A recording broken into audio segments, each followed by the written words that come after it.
Do I understand why they kill? Yeah. Do I think it's right? Obviously, from an outside perspective, it's not. But they live in a very different world than we do. Definitely, the gangs exist around the world in different forms. Sometimes they're called armies. Sometimes they're just bandits. So what this particular gang does is some of the things, the crimes they commit are terrible. But at the same time, it's a choice they've made coming from extreme poverty. And sometimes people didn't have a choice to join the gang. It's a very different world. It's hard to really to come from any point of judgment other than it's a very sad life.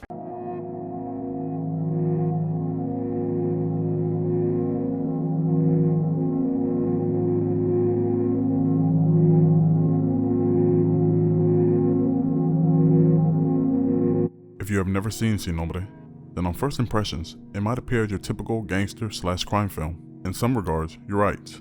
When we start breaking it down minute by minute, second by second, the movie offers an experience of a sad reality, often overlooked. The constant talk of immigration and gangs, particularly from Latin America, among politicians and other groups, is nothing new. So it really surprised me when researching this film that not too many deep analyses of this film have not already been made. Could it be that the film being entirely in Spanish constricted it to a certain audience? This was the major directorial debut of Cary Fukunaga, so maybe people weren't checking for a new director's first film? I mean, deep analysis videos weren't so prominent in 2009 when the film was released, so that could be it. Regardless of the reason, I think it's a deep shame that this film isn't brought up more often, because it's a story that so many go through, and a story that's far from over.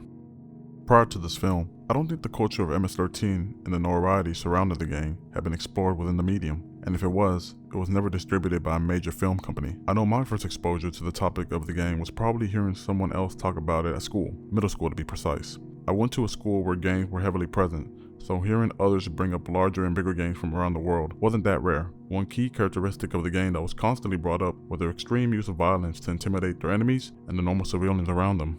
This right away piqued my curiosity.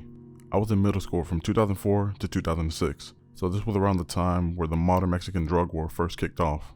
I couldn't help but be fascinated of the sheer scale of organized crime that the cartels were operating, all without opposition from hardly anyone else, including the government. MS-13, albeit on a smaller scale, had done the same to Central America, specifically El Salvador. I don't want to make this a history of the gang, but in short, Salvadorian refugees fleeing the brutal civil war made their way to the US. Most settled in Los Angeles, and a lot of those who had arrived were children. Some of these kids were sent alone as orphans, their parents having perished during the war. The newly arrived Salvadorian kids started facing bullying and constant harassments from more dominant Mexican gangs. This is when they took it upon themselves to click up as a means of survival. They called the gang Mara Salvatrucha. Mara being Salvadorian slang for gang, and Salvatrucha referring to someone from El Salvador. The 13 was added later when they fell under the authority of the Mexican Mafia. Ironic, right? Anyway, the gang quickly made a name for themselves with their violent acts toward their rivals, making sure that the message was clear. Do not mess with us. Dominance and striking fear into the hearts of those around them was the name of the game, but it would soon begin to crumble due to a more outside presence. Being that most, if not all the children fleeing the war entered the US illegally, the pressure from immigration enforcement was closing in on the entire Hispanic population like never before seen, but especially of those who they deemed a threat to society. Huge numbers of deportation happened throughout the late 90s and the early to mid 2000s. MS-13 members had now returned to the home they left so long ago. Naturally, the gang did not let a geographical difference stop their operations, and thus the wave of crime and violence continued in a newfound setting. Just like in the US, the gang began to leave a bloody trail of unprecedented violence, but now turned up to a new level of gruesomeness. It wasn't long before El Salvador started to land near the top of countries with the highest murder rate in the world. MS-13 influence started to reach beyond the borders of El Salvador, expanding to other nearby countries such as Honduras, Guatemala, and eventually, Mexico. So now that we have a summary of how we got to a story like the one in Sin Nombre, what makes it so interesting? In my opinion, you really get an appeal and the genius of the film by first understanding what went into making it, and secondly, the themes of escaping your current life for a new one. Before this film, director Cary Fukunaga released a short film in 2004 called Victoria para Chino. It follows a similar story of immigrants traveling to the US for a better life and the hardships that they endure along the way. Just within the 13-minute runtime, you can see how a lot of what Fukunaga did here was carried over to Sin Nombre. He said that with the research that was done on the short film, the topic, and the idea to make a story like this into a feature film sort of just chose him, despite not being of Latin American descent himself. About 40% of Sin Nombre takes place on the train and served as the main mode of transportation for the immigrants. However, only 5 days of shooting took place on a real train. This was due to how expensive it is to shoot regularly on a moving train, but also how dangerous having a whole film production being shot on a train can be. To get around this, they created what looked like the tops of trains and placed that on a moving trailer, which they then drove around the country roads to simulate the moving train. The setting of the famous destroyer scene is part real and part sets, described as a building in a parking lot next to an airport in Mexico City. The sets within Mexico City had a double for the scenes set in Honduras, Chiapas, and even Texas. Another aspect that gives the movie a very raw and authentic feel is the use of children and non-actors. Usually, a brief explanation was given to the kids or gang members of what Fukunaga wanted out of the scene, and they just improvised the rest. This leads to some very bleak and almost disturbing acting. Mátatelo a escondidas. Mátatelo a escondidas.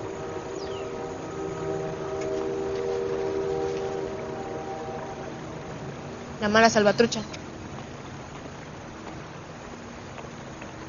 So, with all that, let us now talk about the main players in the film. In my opinion, the three key figures that really drive the pacing of the story are El Casper, aka Willie, El Smiley, and Saira. El Casper is portrayed as the hardened street dude, moving around, watching the block, and collecting taxes from the taxi and bus driver that operate within the gang's territory.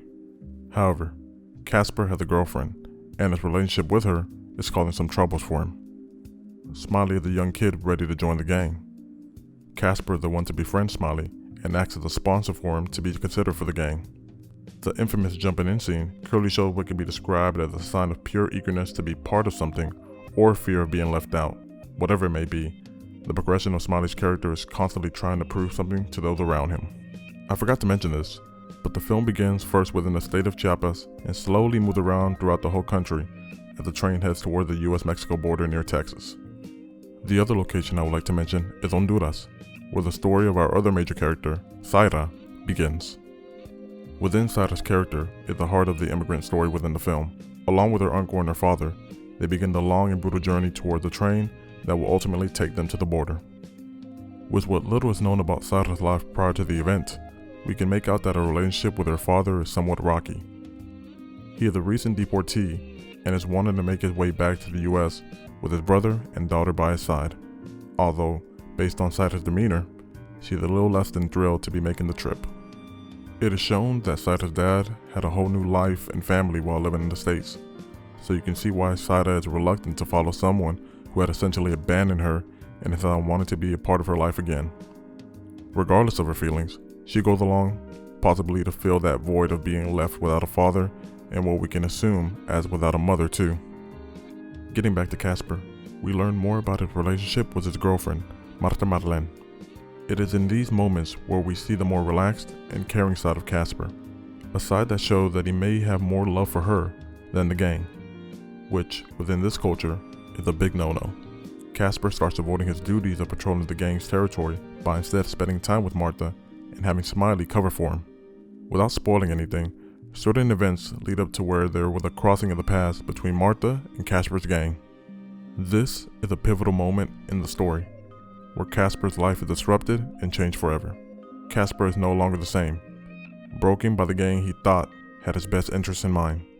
He can no longer trust anyone and decides to take matters into his own hands. Casper and Smiley are summoned to take part in a mission alongside Lil Mago, who is at the root of Casper's newfound distaste for the gang. I know I didn't get into Lil Mago's character too much, but there's not a lot to go off of besides his progression of Casper's character. Regardless, Tenoch Huerta did an amazing job in this role. It could be considered a matter of fate, but the three end up on the same train Saira is currently traveling on, as he planned to stage a robbery of the people on board. It is at this time that we reach the climax of the story. Casper literally cutting off the source of his issues and ensure that he is completely outcasted from the gang. He saves Sara's life in the process, but guarantees his days are numbered. Casper makes sure that Smiley is not tied to his action and tells him to run as far as he can. 3 lives, impacted by 1. Casper is now truly all alone in this world, having lost his love and the gang he once called family. However, Saira saw the good within him, being someone that she could trust. Saira, in her own way, had been left alone in the world, so the similar shared experience naturally brought them closer, even if Casper was reluctant to do so. Smiley, having returned to the gang, was dealt the task of eliminating Casper by any means. He had to prove that he was not scared to do the dirt.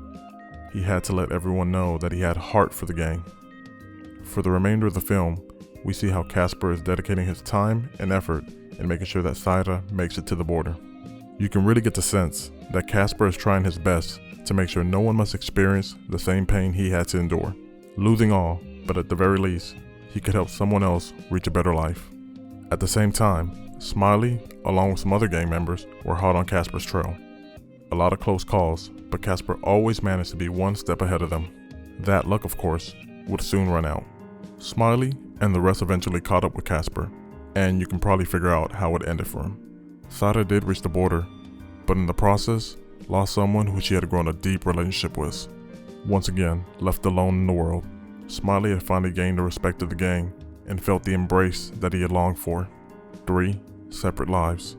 Smiley could not escape the trance of wanting to be a part of the gang, could not outrun the vengeance of the gang, and Saira could not escape the reality of having those closest to her be gone in an instant. Casper was more than just a vicious gang member.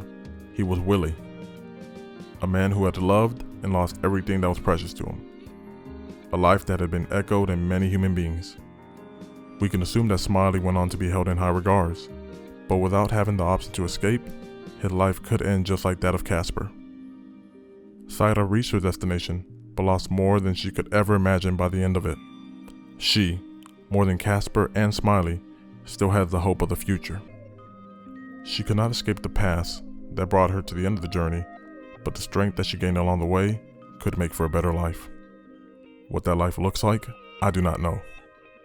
But this time, it will not be without a name.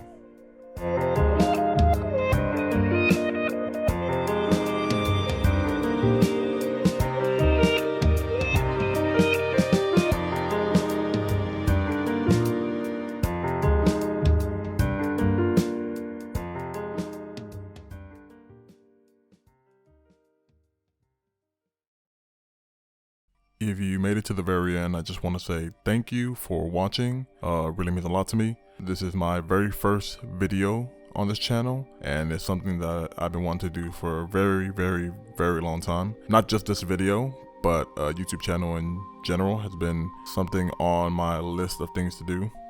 So I'm glad that I finally took the initiative to do it. Can't wait to make more videos like this, more content along the way. Don't know how often I'll be uploading or what my schedule going to be looking like. Hoping to do at least once a month, but we'll see how things go. Make sure to like and subscribe, and I'll check you out on the next one.